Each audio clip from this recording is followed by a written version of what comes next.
Bonjour, c'est Adeline de la chaîne Budget Serein.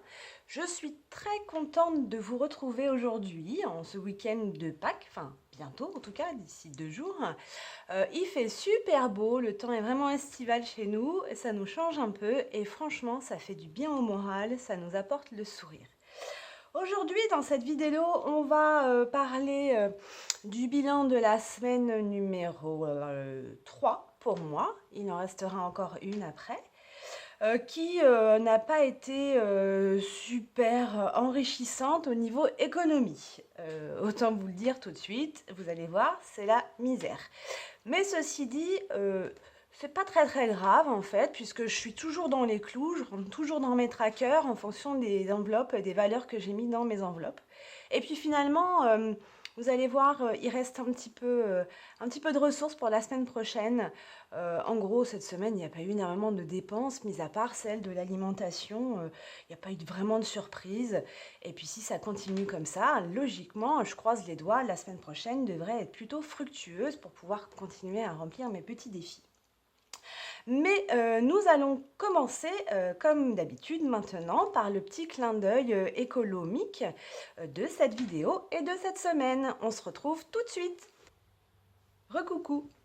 Cette semaine, j'avais envie de vous parler un petit peu du geste économique, pour le coup, hein, qu'on a fait, ma famille et moi, en ce qui concerne l'usage des gels douche dans notre salle de bain. Ça fait à peu près maintenant 3 ans également que nous avons banni tous les gels douche de la salle de bain. D'une part pour éviter la production de déchets avec les bouteilles en plastique, et puis aussi d'autre part pour pouvoir maîtriser les intrants de notre corps, enfin du moins ce qu'on met sur notre corps. Pour ceci, je suis allée me documenter via internet pour voir s'il était faisable et possible de faire des savons à la maison. Et je dois vous dire sincèrement qu'après avoir vu plein de tutos, etc., finalement, j'ai décidé de me faire offrir l'année dernière, pour mon anniversaire, un stage dans une savonnerie de ma région pour apprendre les rudiments, les choses basiques pour pouvoir faire des savons à la maison, moi-même, pour toute la famille, de façon à ce qu'on puisse être en conformité, je dirais, par rapport à des éléments qu'on pourrait mettre sur notre peau pour pas avoir d'allergie et puis pour pouvoir être sûr de nos doses. Donc je me suis fait payer hein, pour mon anniversaire, c'est une super idée cadeau d'ailleurs, si vous voulez, ça jouer un peu au petit chimiste, c'est assez intéressant. Et donc officiellement, ça fait 1 an que je produis tous les savons de la maison. Donc on en a chacun un en fait, puisque j'ai réussi, grâce à des calculateurs qui sont sur internet, qui vous aident à faire vos recettes, à préparer les quantités et à avoir un équilibre total pour avoir un savon bien dur, bien sec. Et donc j'ai réussi à créer mes propres recettes pour pouvoir répondre aux besoins cutanés de chacun. Donc, par exemple, j'ai fait ici un savon à base d'avoine et de lait d'avoine pour la peau de ma fille qui est extrêmement fragile, qui est un peu exfoliant. Et pour celui-ci, il n'y a pas d'huile essentielle dedans puisque ma fille n'a que 14 ans et j'ai pas envie qu'elle mette ça tout de suite sur sa peau. On peut s'amuser, hein, c'est ça qui est assez sympathique. Là, par exemple, j'ai fait un savon à base de patchouli, de cèdre, de lait de chèvre également, à base de beurre de karité, etc. Ça, c'est plutôt pour moi. Celui-ci, c'est un petit modèle, c'est celui que je fais quand je fais des cadeaux aussi. Mes cadeaux de Noël, ou les cadeaux d'anniversaire, ou même des petits cadeaux quand nous sommes invités, c'est-à-dire au lieu de venir avec un bouquet de fleurs, ou du vin ou autre chose, j'amène une petite présentation avec des savons. Alors, c'est pas toujours bien perçu, ça je vous le conçois, mais ceci dit, quand je dis que c'est moi qui l'ai fait avec amour et que je n'ai aucune arrière-pensée, en général, ça passe plutôt bien. Alors en fait, ce geste économique nous a permis finalement de faire des économies, et oui, et tout en gérant un petit peu ce que l'on met sur notre peau. Et je dois vous dire que depuis qu'on utilise ça, et ben, quand occasionnellement on réutilise des gels douche, on a l'impression que le gel douche est très abrasif, beaucoup plus abrasif que les savons que maintenant je considère comme étant des produits de beauté qui peuvent aussi comment dirais-je, servir de traitement hein, ou de soin pour notre peau et puis pour des déséquilibres. Par exemple, on peut aussi en faire pour répondre à des déséquilibres d'acné, des choses comme ça. Alors ça, c'est juste parce que moi je les fabrique, mais il faut savoir que vous pouvez les acheter aussi en magasin ou même sur des petits marchés artisanaux, des choses comme ça. En général, il y a bien une savonnerie pas très très loin de votre domicile. Le prix varie, ça dépend, hein. En général, c'est entre 5 et 7 euros à peu près. À vous de faire votre choix, hein. Il y a une multitude de parfums, d'arômes, d'ingrédients utilisés suivant certaines peaux. Et puis, ça fait vivre un commerçant du coin aussi, surtout. Euh, il est intéressant d'un point de vue pratique de pouvoir l'emmener si vous achetez des savons dans un petit étui à savon, alors soit en tissu comme ça, soit un étui ou une boîte hermétique.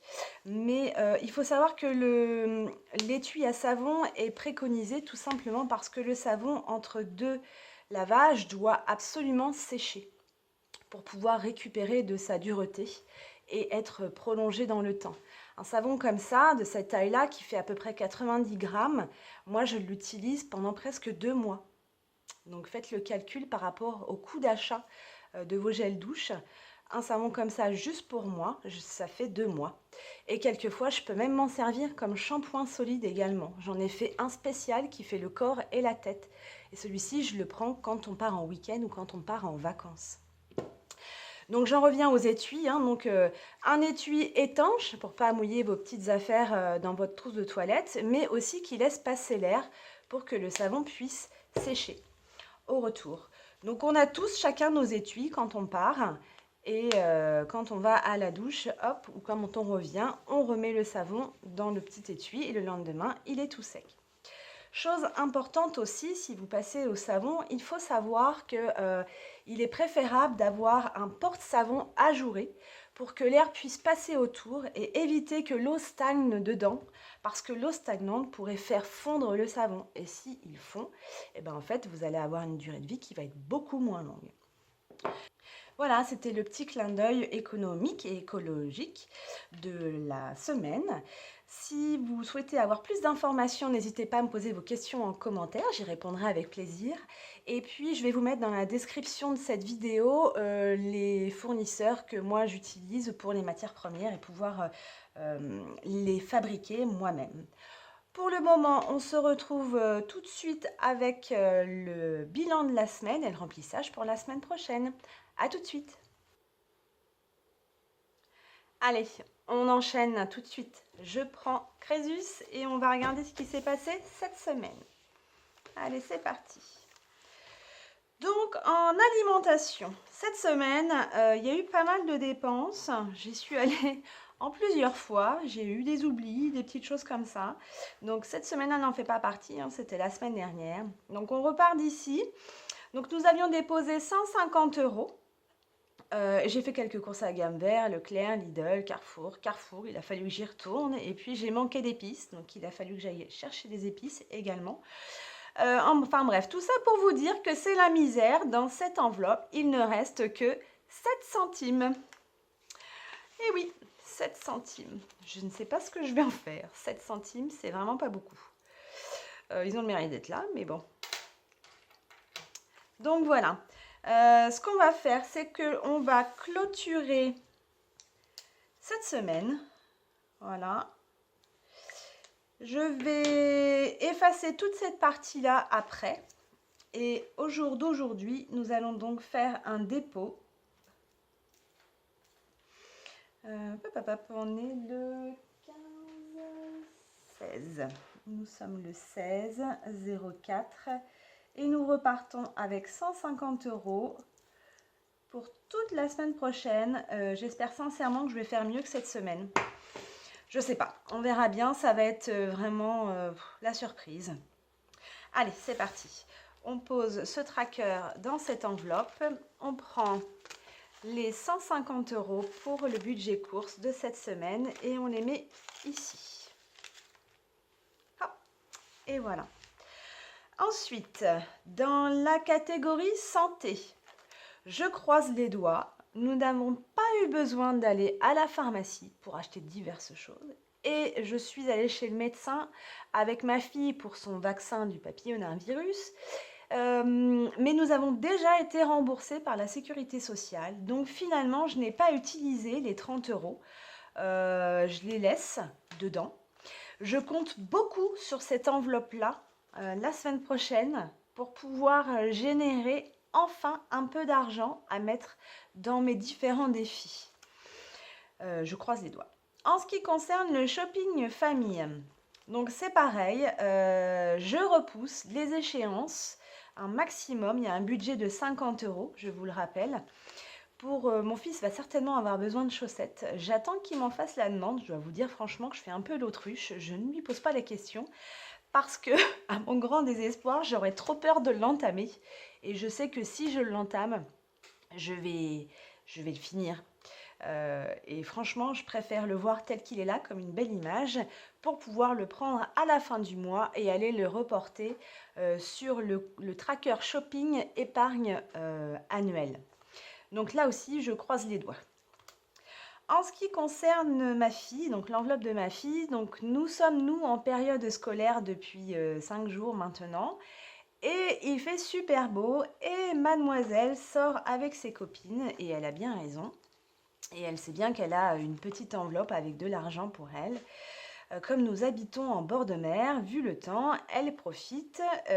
Donc elle est allée s'acheter des glaces, une boisson. Tout ça pour vous dire qu'il reste dans l'enveloppe 5,90 € normalement. Donc là, le 5,90 €, c'est même pas la peine que j'y pense. La semaine prochaine, il sera plus là, c'est une certitude. Bon, on verra bien. Mais de toute façon, même s'il y était, je sais pas en fait si je le prendrais ou si je ferais un report pour le mois prochain. Parce qu'à y réfléchir, en fait, 10 € par mois, c'est pas beaucoup. Sauf que ce mois-ci, je pouvais pas du tout lui en mettre davantage en début de mois. Mais j'ai eu une belle surprise et je vous explique ça à la fin de cette vidéo. En ce qui concerne l'entretien de la maison et hygiène, en fait, il n'y a pas eu plus de dépenses que la semaine dernière. On est toujours à 8,27 €. 8,27 €, hop. Et donc, il y a 5, 6, 7, 8, 20, 20. Il doit y avoir une pièce de 5 qui doit se cacher quelque part. Même pas. Donc, je ne sais même pas où elle est. Elle a disparu. Ah, ou alors j'ai dû me planter, ce qui arrive dans les calculs. Enfin bref. Hop, hop. Par contre, là, il y a un petit billet de 5 €. Je croise les doigts pour qu'il y soit encore la semaine prochaine. On va tout faire pour, très honnêtement. Dans la catégorie d'hiver, oui, j'ai été d'enterrement cette semaine à la fin de l'église, enfin à la fin de la cérémonie, ils font une petite quête en faveur des associations. J'ai donc pris 1 € pour déposer dans cette quête. Donc il y a 1 € de moins, il reste que 8,76 € pour finir le mois, mais il ne me reste plus qu'une semaine. Et j'ai également un petit billet de 5 € que je vais essayer de ne pas entamer et de pouvoir conserver pour pouvoir mettre dans mon défi des 5 € la semaine prochaine. Ça, je croise les doigts aussi. Je ne les retire pas au fur et à mesure, je l'ai déjà expliqué. Parce qu'en fait, 5 € dans un budget, ou en tout cas dans mon budget, 5 € c'est énorme. Donc je préfère les garder jusqu'à la fin. Et puis si j'en ai vraiment pas eu besoin, c'est que vraiment j'en avais pas besoin. Et dans ces cas-là, pouf, je les colle en épargne, dans l'épargne ou dans le défi de mes 5 €. Le coiffeur, tout le monde y était allé, on avait remis 30 €. Par contre, je pense moi que je vais y aller la semaine prochaine puisque mes cheveux sont longs, j'arrive plus trop à me coiffer. Je repousse l'échéance depuis déjà 15 jours, mais là je vais plus pouvoir. J'ai une tête de folle quand je me lève le matin, donc il va falloir tout couper. À mon avis, la semaine prochaine, le budget sera entamé. En ce qui concerne les trackers sans CB, mis à part les cigarettes de mon mari, il ne s'est pas passé grand-chose ici non plus. Alors les cigarettes de mon mari, on les gère en virtuel, en carte bancaire. C'est lui qui paye avec sa carte. Là, en date du 10 avril, il lui reste 54,90 € pour aller jusqu'à la fin du mois. Il est en avance par rapport à d'habitude. Je suis pas sûre qu'on puisse sauver grand-chose sur ce mois-ci. On verra bien. On verra bien. J'ai l'impression qu'il a plus fumé que d'habitude. Je vais d'ailleurs lui en faire la remarque. Bref. Et l'argent qui est derrière, c'était l'argent d'espèces que je garde pour l'alimentation de mes chiens. En ce qui concerne les gains, bah, j'ai rien vendu de plus cette semaine. J'attends toujours le virement Vinted des petits moules flocons que j'ai vendus pour faire du cake design. Le virement ne devrait pas tarder à arriver. Voilà pour cette semaine. Donc, j'ai pas sauvé grand-chose. J'ai sauvé 5, 6 et 7 centimes. Mais, comme je vous disais tout à l'heure, j'ai eu une petite surprise. Il se trouve que le mois dernier, j'ai fait un peu plus d'heures que d'habitude, voire même un peu beaucoup plus d'heures que d'habitude, ce qui fait que j'ai eu un salaire de 1350 euros, 1360 euros, pardon, à la place de 1200, donc un excédent, un bénéfice, si je puis dire, ou un petit plus de 130 euros quand même, c'est pas négligeable. Donc bah, finalement, comme ils n'étaient pas prévus, que j'avais un budget zéro, et ben, je suis allée les tirer. Voilà, je suis assez satisfaite. Donc cette partie-là, je me suis dit qu'est-ce que je vais en faire, et finalement, je ne me suis pas posé la question très très longtemps, hein, puisque j'avais entamé une enveloppe qu'on avait mis de côté pour des économies, pour des travaux. J'étais allée piquer dedans. Et donc, je suis en train de la rembourser petit à petit avec les objets que je vends. Et là, je me suis dit, on va faire un gros coup d'un coup. On va rembourser 150 euros dans cette enveloppe manquante. Ce qui fait qu'il me restera plus que 300 euros à y mettre. Je partais quand même avec 800 euros à rembourser il y a 4 mois. Donc là, ça va vraiment nous donner un bon coup de pouce. Donc ces 150 euros là vont aller dans cette enveloppe qui va en fait me rembourser moi-même mes propres dettes que j'ai fait sur mon épargne existante à l'origine. Et puis je me suis dit que j'avais besoin de faire avancer un petit peu mes défis, notamment le défi Rikiki, pour pouvoir nettoyer toutes nos couettes. Parce que là, on arrive, il fait super beau et il faut que je profite de ce beau temps pour pouvoir les sécher en extérieur. Comme ça, j'aurai pas besoin de les mettre dans un sèche-linge et je vais faire une économie. Mais pour pouvoir les laver, j'avais pas du tout budgétisé ça à l'origine. Donc, je pense que les 10 euros restants ici, je vais en fait les mettre dans mon budget Rikiki.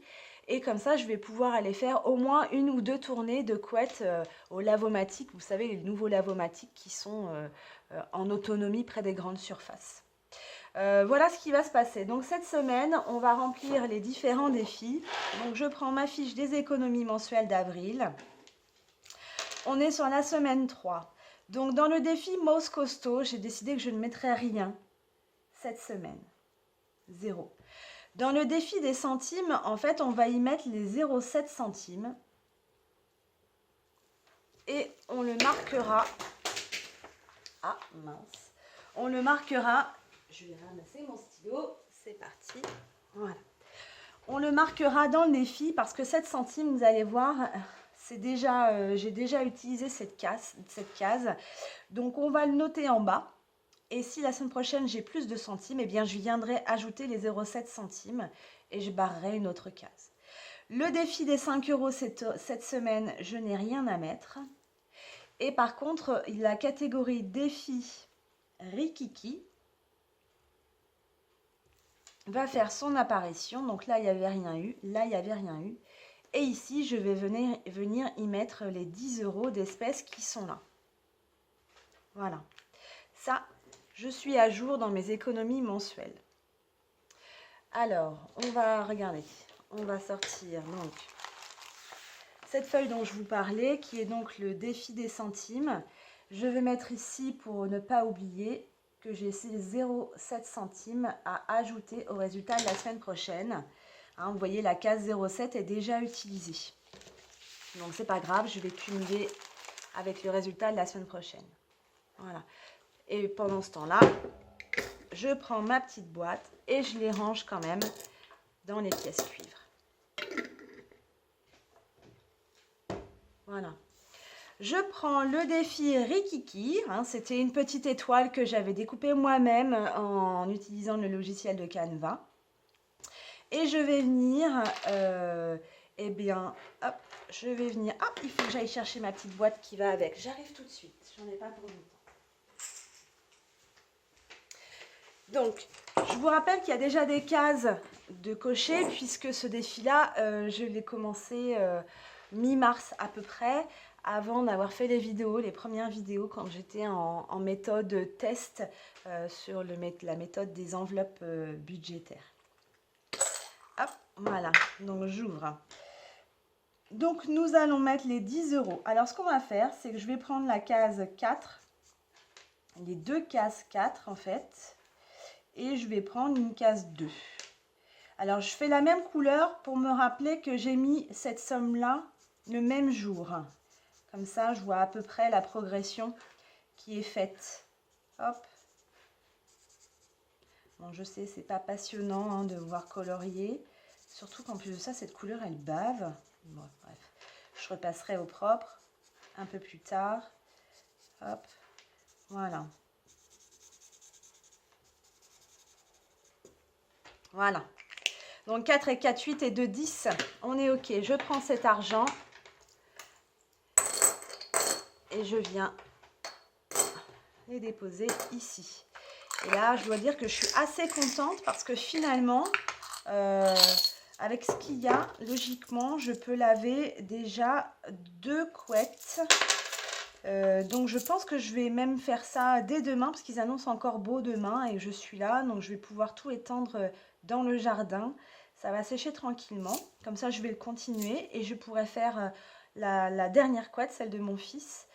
Oui, c'est ça. Je pense que je vais faire ça.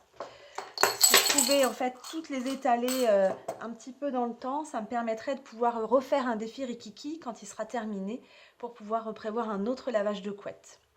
Et puis quand je l'aurai terminé une deuxième fois, eh ben, je ferai un autre Rikiki pour un autre projet. Voilà, celui-ci c'est bon. Eh bien écoutez, on est pas mal, on a tout noté, nos défis, etc. C'est parfait. Je voulais juste vous présenter un petit truc, un document que je me suis fait aussi qui s'appelle le suivi des remboursements médicaux. Parce qu'il y en a eu pas mal cette semaine. Et donc je suis allée voir assez rapidement qui m'avait remboursé et quelle somme avait été remboursée et ce qui me reste encore à toucher. Donc ma fille va chez l'orthodontiste, on est remboursé de manière trimestrielle, donc la partie CPAM a déjà été versée à l'orthodontiste et moi je dois récupérer là incessamment sous peu, d'ici une huitaine de jours, 233,25 €. Alors cette somme-là, en fait, je la garde, je la mets en épargne et elle reste sur le compte où je fais les chèques. Ça me permet d'avoir une avance pour éviter d'avoir à trop sortir d'argent. Je suis allée chez le dentiste également et je suis déjà remboursée de la totalité. Donc là, super cool, je suis assez satisfaite de ma mutuelle. Et il doit me rester encore 14 € à récupérer de la CPAM qui n'est pas arrivée sur mon compte.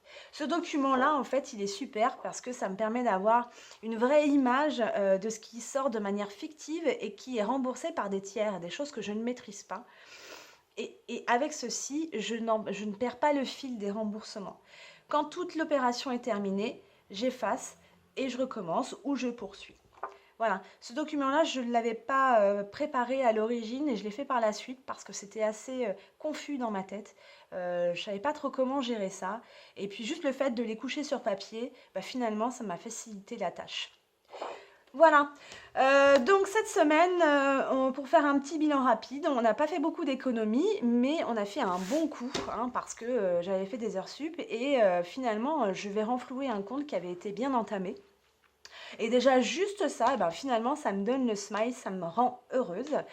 Je pense que la semaine prochaine, on va se retrouver pour notre dernière semaine. J'y crois franchement. J'espère que je vais avoir tous ces petits billets de 5 qui étaient dans mon Crésus qui vont rester. Et j'espère sincèrement faire un peu plus d'économie au niveau alimentation. Mais ça, c'est l'avenir qui nous le dira. En attendant, je vous souhaite une bonne journée. Profitez bien de votre week-end de Pâques. Ne mangez pas trop de chocolat. Et je vous dis à très bientôt. Bye bye!